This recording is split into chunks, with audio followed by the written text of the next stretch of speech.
के दूसरे श्लोक की बात पढ़ेंगे। संजय उवाच है, दृष्टा तु पाण्डवानीकं व्यूढं दुर्योधनस्तदा आचार्यं संज्ञं राजा वचनं ब्रवीत।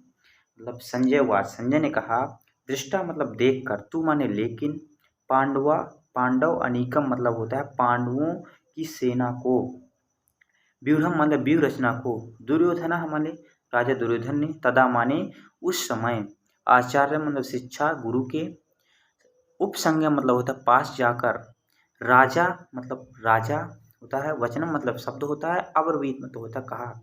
मतलब संजय ने कहा कि हे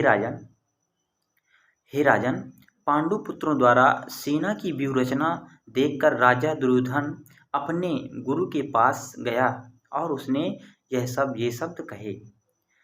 तो इसका तात्पर्य है कि धृतराष्ट्र जन्म से अंधा था, दुर्भाग्यवश वह आध्यात्मिक दृष्टि से भी वंचित था।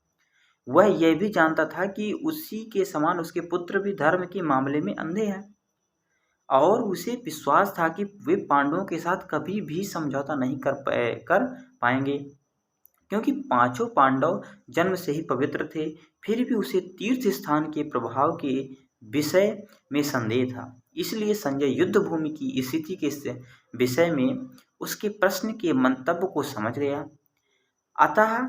अतः वह निराश राजा को प्रोत्साहित करना चाह रहा था।